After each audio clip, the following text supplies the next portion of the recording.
Wow. That was something again.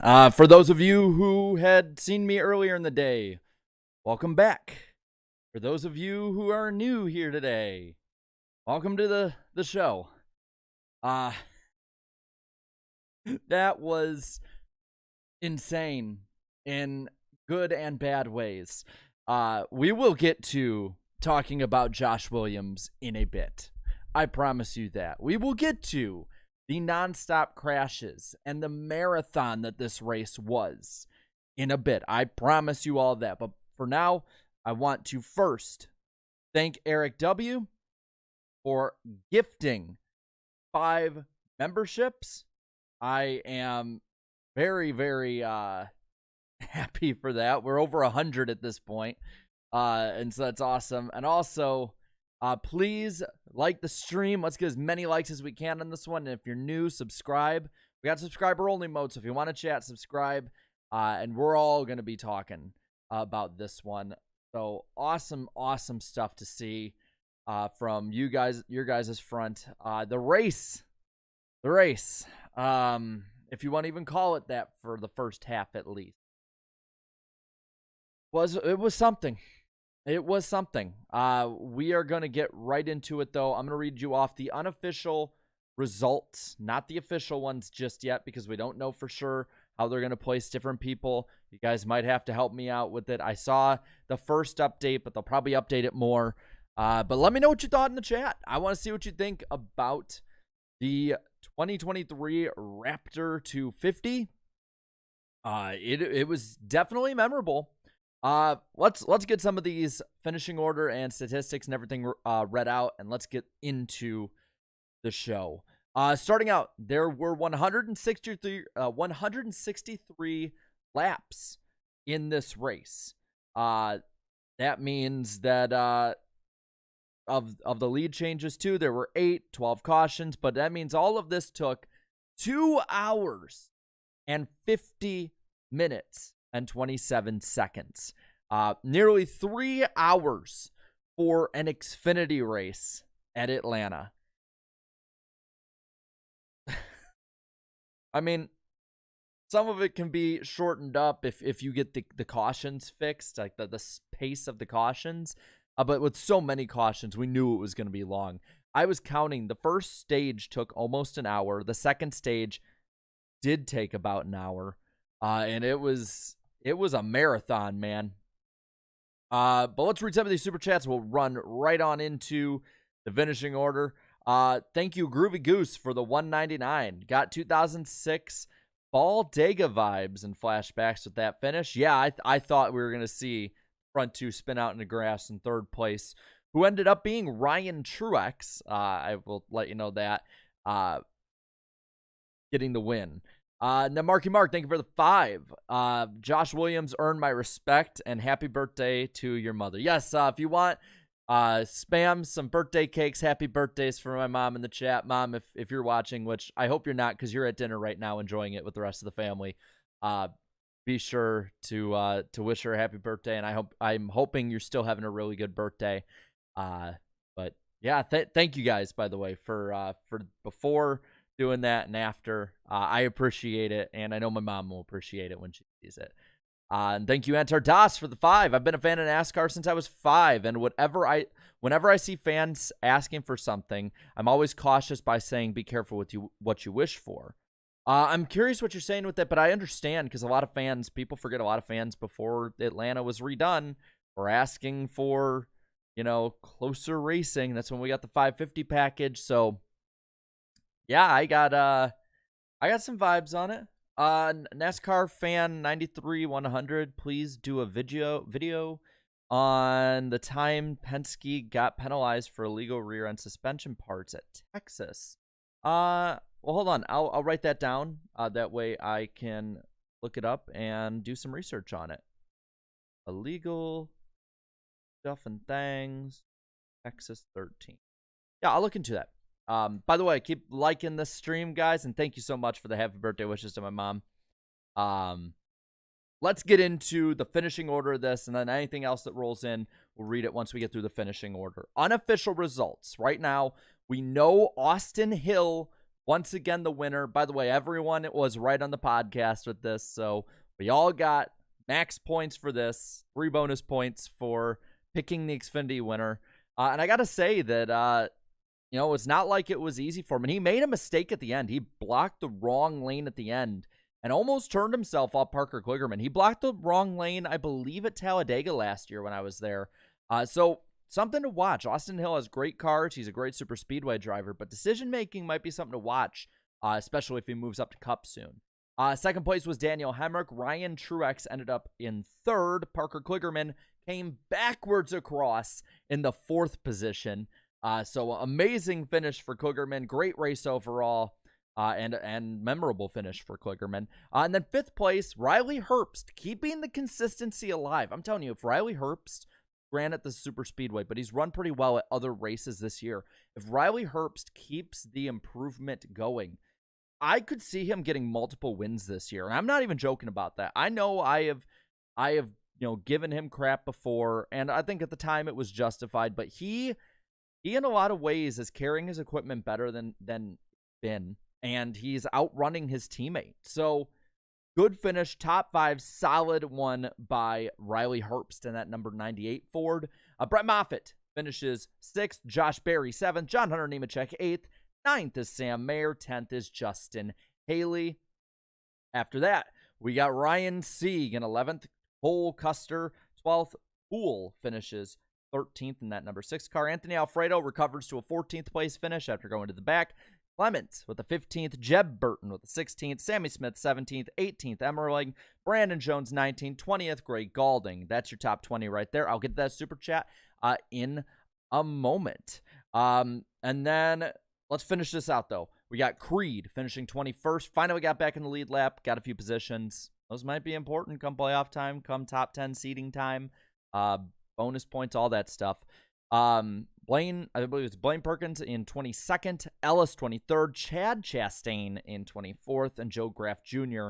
Final car on the lead lap, 25th. The only other car that was on the track that wasn't on the lead lap was Kyle Sieg in 26th. And then the rest of these guys all were out, whether it was for engine issues, crashes, whatever it was. All of these guys from 27th through 38th were out. Starting with 27th, Parker Retzlaff. Then you got Chandler Smith in 28th, 29th, Justin Allgaier, Mosak, 30th, Karam, 31st, Josh Williams, star of the show. We will talk about him after the race review, 32nd. But let's be real. He won the day after so much stuff that happened. After Josh Williams, you got Weatherman in 33rd, Jeffrey Earnhardt, 34th, Kaz Grala, 35th, 36th, Garrett Smithley, Joey Gase, 37th, 38th, and last, Cesar Vaccarella. Rhea. I'm always been bad with names. And then I got a $1.99 from Sai I Ahmed for saying which would we nuke first, TMS or Atlanta Super Speedway.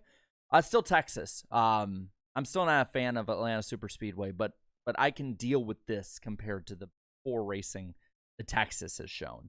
Hunter, thank you for the 5. Should NASCAR for the 4th of July race bring back the Firecracker 400, but at an oval other than Daytona, such as Chicagoland, for example? That's interesting. My idea is that NASCAR is going to eventually, after the Chicago street stuff cycles through, which, by the way, like the stream, let's get over 100 likes as we're over 400 watching. Solid showing by you guys coming on out in force after an Xfinity race. But I think after the Chicago market drains out, even if they go back to Chicagoland instead of the street course, I think the 4th of July race is going to get moved to Atlanta at a Sunday night race, 400 miles, super speedway racing, to get the biggest bang for your buck of NASCAR fans in prime time. And it might even start the NBC portion depending on what the new contract entails.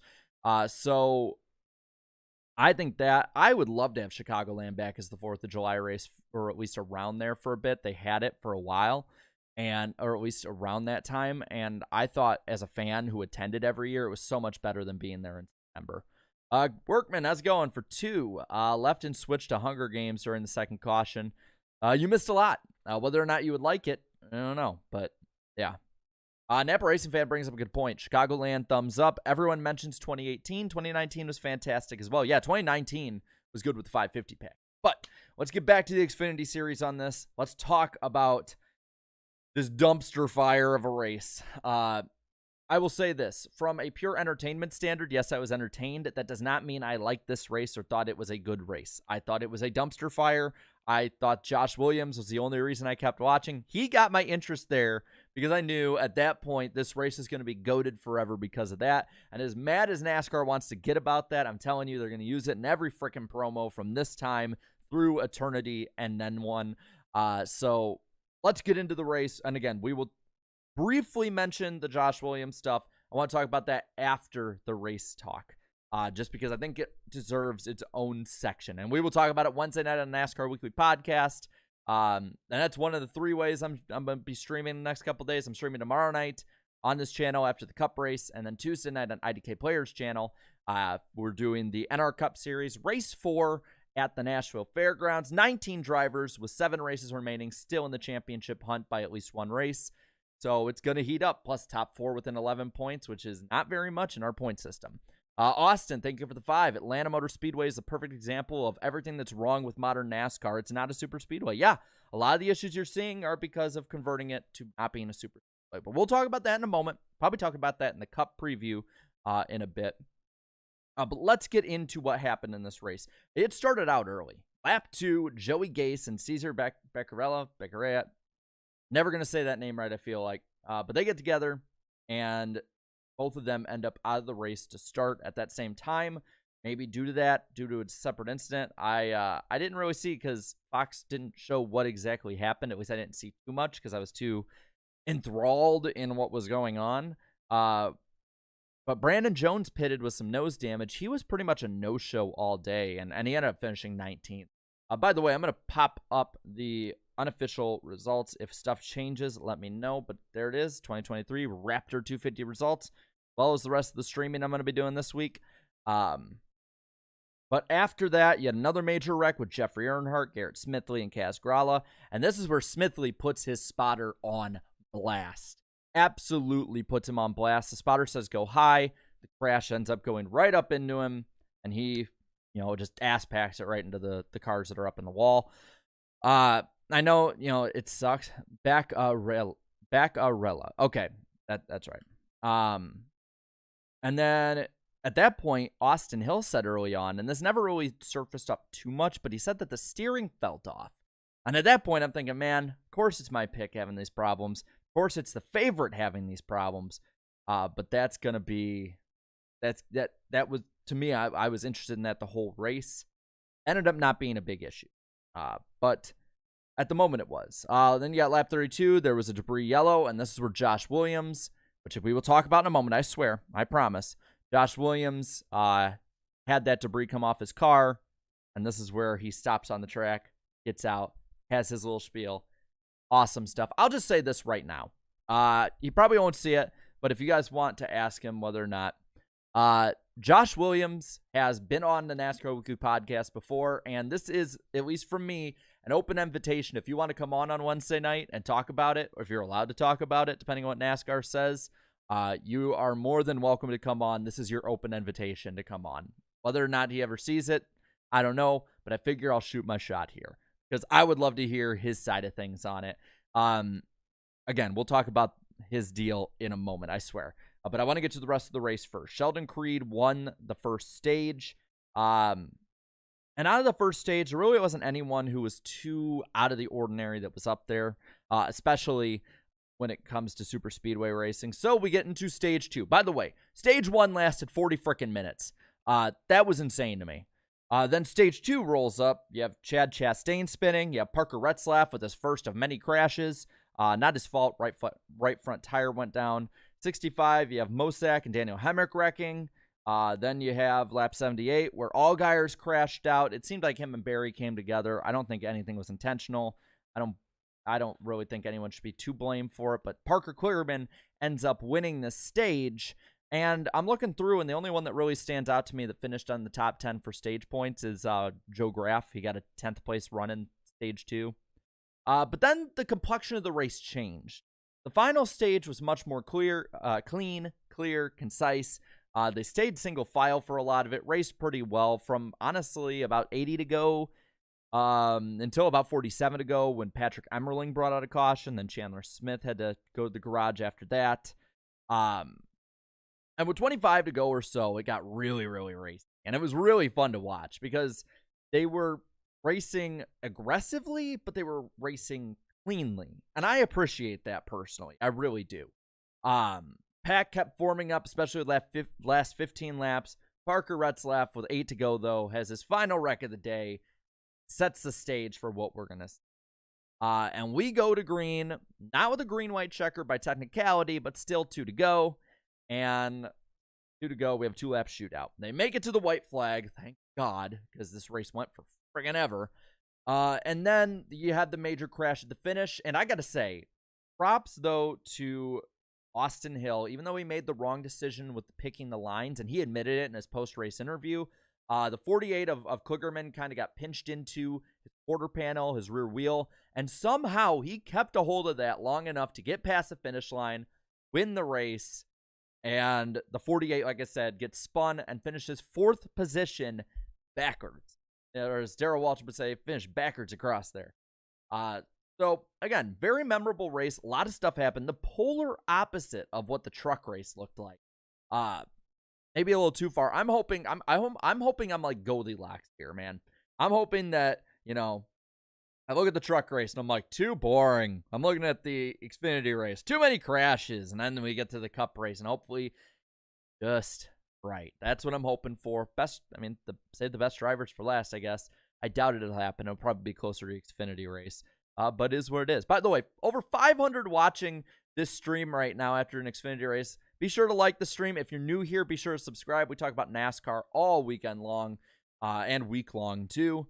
And I'd love to have you here. I would love to have you here. We are closing in too on the, I believe, 62,000 subscriber mark. So let's just keep chugging along. Let's keep having fun with it. And let's get into what I know all of you are waiting for me to talk about. And that is Josh Williams, as the title says, stealing this dumpster fire of a race. Because, like I said, I did not like the video. Or the race, I should say, not video. I'm reading the chat while I'm talking. Not a good combination. But I am just, wow. Like, I don't know even where my train of thought was going at that point, but just wow. So there is a rule. It isn't NASCAR making up rules as they go. It's NASCAR never being clear about their rules. That's the problem. Which, by the way, since we have about 500 here, can we wish my mom a happy birthday one more time? Happy birthday, Mom, if you're watching or when you see it. Happy birthday.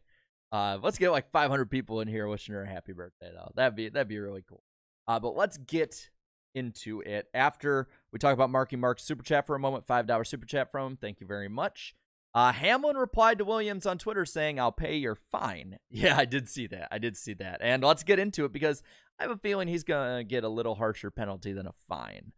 Now, I had talked about a couple years ago, I think it is now, because time flies. Maybe it was last year. It might have been last year. I don't know. You can talk to me about it later. And thank you, Eric W., for wishing my mom a happy birthday, as well as all of you who are doing so. But Kyle Busch did something similar at Darlington. And I thought it was immature and stupid. And I think that what Josh Williams did is immature and stupid. And I will admit I am somewhat of a hypocrite. Something about, I don't know if it's who I've rooted for growing up or just about how I've grown up, but something about it, I like seeing the little guy say F you to the big man. I don't know what it is, man. I like rooting for an underdog. So I maybe hypocritically give a little more lenience to Josh Williams and what he did. Now, what he did also, it was dumb. It furthered the caution going. Now, it was out of the way of other teams, at least.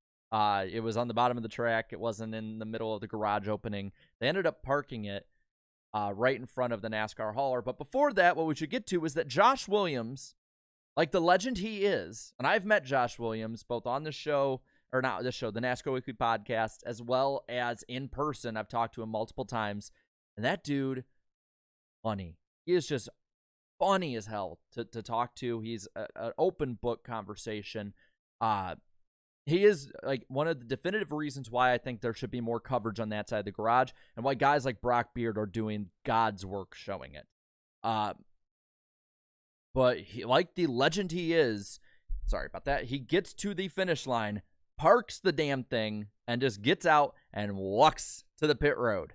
And what I'll say with that is that, you know, my buddy Darian, Black Flags Matter, pointed this out. He had he had said, well, NASCAR asked him to park the car, and he parked the car. It's true. I mean, he did. He parked the car. Didn't park it the way they wanted. But what I like is there's a video on Twitter that Noah Lewis got, which Noah Lewis, again, if Noah's watching right now, he's probably working at the track, because Noah is one of the best in the business. But Noah had had recorded Josh Williams comes to pit road, goes over the pit wall, and I believe it was Wendy Venturini is like, do you want an interview? And that's something to the effect of like, hell yes, I do. Or like, you know, like something like that. And like, I see Regan Smith be like, he can't, they're calling him to the hauler, or like he can't be interviewed before he goes to the medical center. Well, NASCAR just said, screw that, you're not going to the medical center. And they basically held him in jail at the NASCAR hauler for the entirety of the race until, I don't know if it was like his own, like, co-owner or crew chief, whoever it might be, that somebody else had to get there after the race. So he's probably in there as we speak. You know, he is probably in there getting chewed out by NASCAR as we speak. And you know what? Especially if Denny is going to help him pay his fine, I think it's worth it. I think it's worth it. Josh Williams, briefly today, for maybe 15 minutes, was the #1 trend in America. People from football, from baseball, from every corner of the sports world was talking about a driver who usually doesn't even run in the top 20 week in and week out consistently. That's awesome, in my opinion, for the sport. Now, do I approve on a general basis stopping on the track and making a scene like that? I think it was stupid. It was entertaining. I was laughing my ass off. I called every member of my family like, turn on the race now. This is freaking cool. But at the same time, it's definitely not something that, for the integrity of the sport, I guess, I would want to see every week. I don't want to see NASCAR become every week Bowman Gray, because when everything is Bowman Gray, nothing is Bowman Gray. It's like the old Syndrome quote from Incredibles. But I'm gonna say this, yeah, like existing in a space says Josh Williams will be on a sponsor's radar at this point. If he has any sponsor trouble, all he has to say is, I'm the guy who took a stand in NASCAR in front of the entire world. And I'll say that it's going to be hard for these Cup guys to stack up tomorrow to the show that Josh Williams alone made. And Andrew Hayes in the chat brings up a really good point. You know, NASCAR wants this entertainment-based product. They want entertainment first and foremost. And they got it. And they're going to penalize him. I think they will. I think at the minimum, he's going to get a huge fine that he'll probably get help with. I remember my grandpa today actually, or I think my grandpa, or it might have been my dad, one of the two. I apologize to whichever one I'm forgetting. But one of them would text me like, they need to make a GoFundMe for him. I'd pay it just because that's the price of admission. But yeah, I mean, I think he's going to get a suspension. I think he's going to be held in detention for a bit tonight.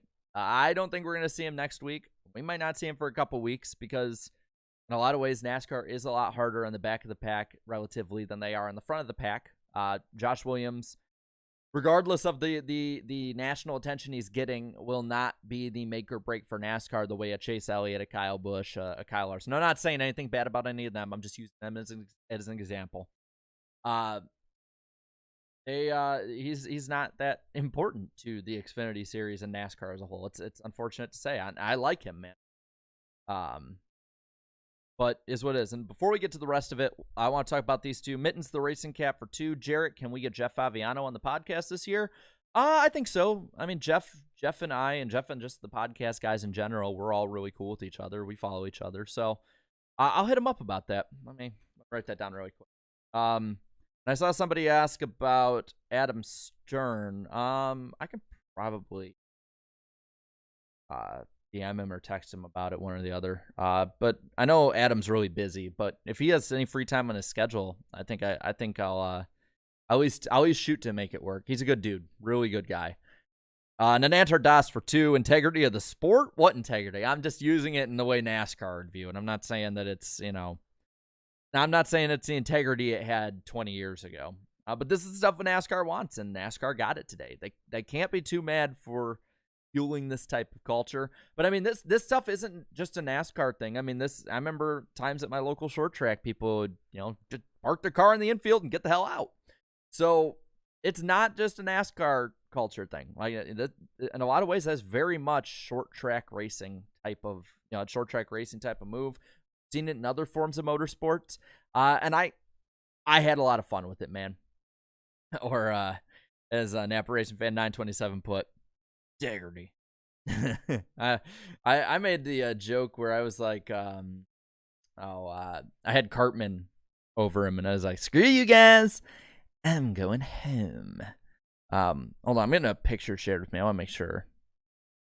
Oh, okay, awesome. Thank you, Michael. Michael Flanagan out there in the chat sent me the info for the Penske stuff. Thank you.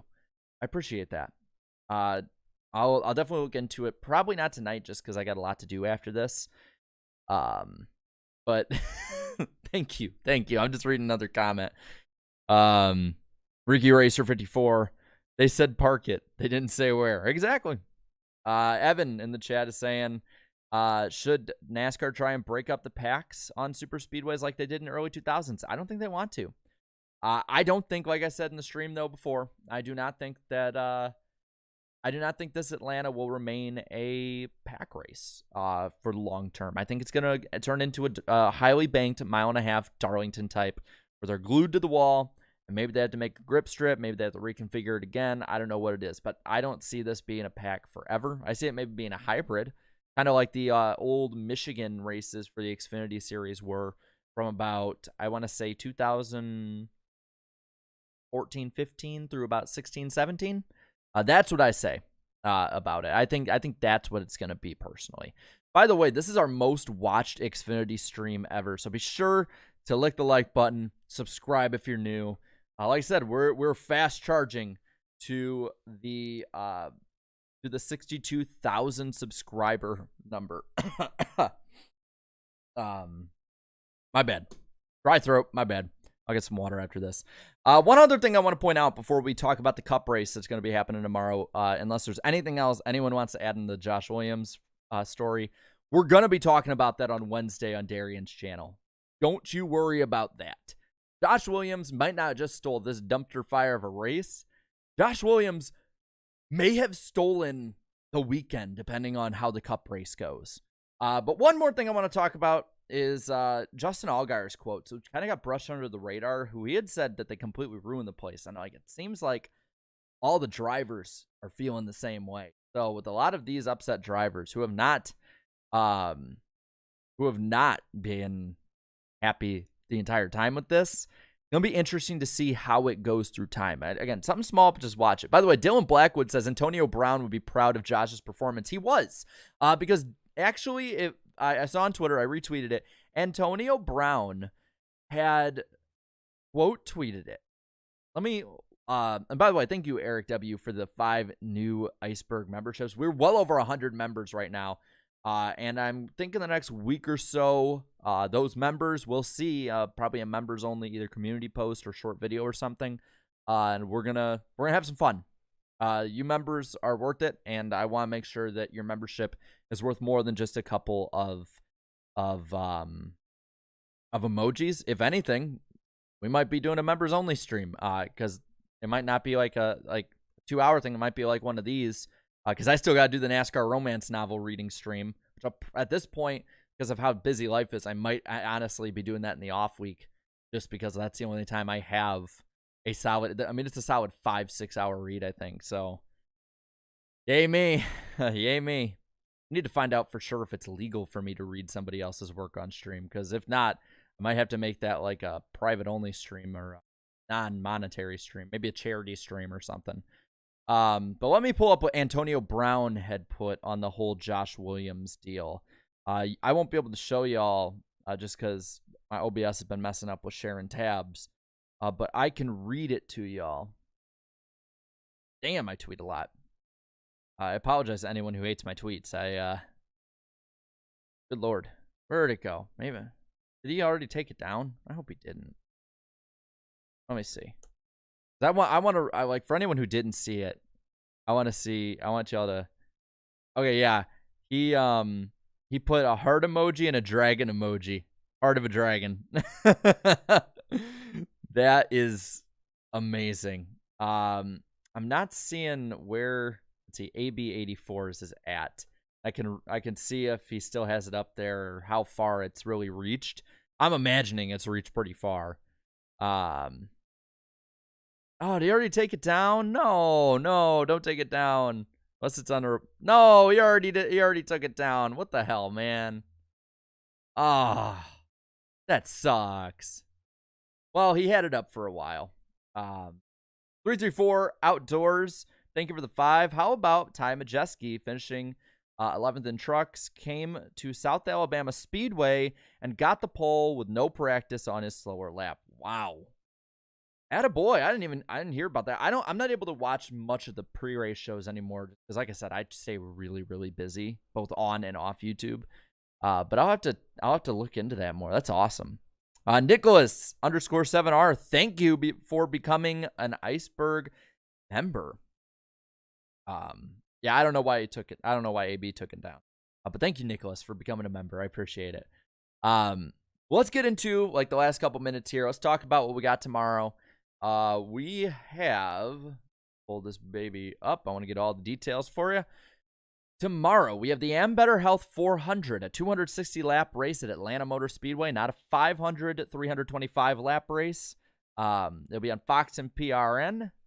And last year's winner is the guy who won the last 2 weeks, William Byron. I put him as my pick, so he can win it again. Even if my pick earlier in the year was wrong. Hate that a lot. Am I the iceberg that sunk the Titanic? I can be. I don't know. It could be. But tomorrow's race. So the big thing to look at for tomorrow is the track itself, I think. It's been pretty clear because of the cold temperatures, especially, that this track is a high line preferred track. Draft with restarts. You can work the bottom line. Not saying you can't. But it's going to be difficult, and you're going to need that high side. But yeah, I mean, that's going to be the big X factor tomorrow. Who can control the top line the longest? Because once you control the top line, you can pretty much control the pack. I think that it's going to be interesting to see how the dominant teams at super speedways do. How's RFK going to do? How's Team Penske going to do? How's RCR going to do? And Hendrick Motorsports, while they were comparatively, I'm not saying completely, but comparatively a no-show with Daytona for the 500, how will they respond? Will they race like they did last year in most super speedway races? That's going to be a big question going into it. I'm going to look at guys like Joey Logano. I'm going to look at guys like Brad Keselowski, Chris Buescher, William Byron, Kyle Larson. Yes, Kyle Larson, the guy who always crashes out of super speedways. Ryan Blaney, Austin Cindric, Austin Dillon. Those guys, I think, are the guys you have to watch tomorrow. Okay, let's see. Noah says, if you call 50 degrees freezing, I was walking earlier and it was in a light hoodie, it was fine. Yes, but you're looking at NASCAR standards. NASCAR standards, 60 to 70 is relatively cool. So these cars being in the 50s and then tomorrow maybe in the 40s, that's really cold for these cars. Again, I grew up in Northern Illinois. I can walk outside in 20-degree weather with shorts on. It's fine. But I'm talking NASCAR standards here. That's my take on it. Yeah, I think it's going to be an interesting race tomorrow. I'm hoping it's not a wreck fest, because I think if it's a wreck fest, that'd be a waste of a race. But yeah. By the way, one last time, I know I said it before, but can everyone please like the stream? Let's get over 200 likes right before we head out. Subscribe if you're new, and wish my mom a happy birthday. Again, happy birthday, Mom. From me, you, and as well as a lot of others. I've seen her at the restaurant. It's much later than I thought we would be streaming tonight, because this race took a damn eternity to finish. It took forever to finish. By the way, I'm gonna do this like every stream now. Let's have a little lightning. There we go. Lightning. But looking in here, I know it says plus it was pushing 80 2 weeks ago. Then that's Atlanta for you. Yeah, and that's probably why this pavement is gonna be really not deteriorating, but aging quicker than other pavements. The fluctuations are huge, especially those hot Georgia summers. So yeah, thank you guys, and again, happy birthday, Mom, if you're watching. And I'm glad that everyone is helping play along too. I'm not gonna sing happy birthday. My singing voice is not there. My voice at times is not there. But I appreciate everybody playing along, and I appreciate everybody coming in today, man. Apparently Andrew says, and I'll have to double check, but the average speed of this race was 89 miles per hour. Oh my God. Hold on, I want to see something. If I can pull this up. Last second. I'm going to pull up some really old statistics, and I want to see. 89 miles an hour, you say? Let's see. That's honestly 89 miles per hour is almost the same as NASCAR's second race ever at Daytona Beach with cars from the 40s. So if that's true, that's amazing. I mean, I've went faster than 89 on the highway, allegedly. But I think that's going to cover it tonight. Again, this week we have tomorrow the Cup post-race stream. I hope all of you come out and see it. I think it's going to be fun. I always love doing these with you guys. Then Tuesday, we're on IDK Players Channel, 8 p.m. Eastern Time, for the NR Cup Series at the Nashville Fairgrounds. Championship battles heating up. It's going to be a lot of fun. Only 32 cars make it. So it's going to be really interesting to see what really good contenders may even miss the race.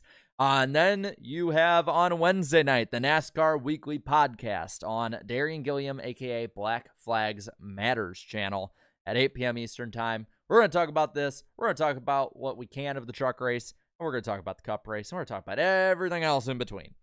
But I think that about covers it. And I think we're going to head out. And I hope you guys have a great Saturday night.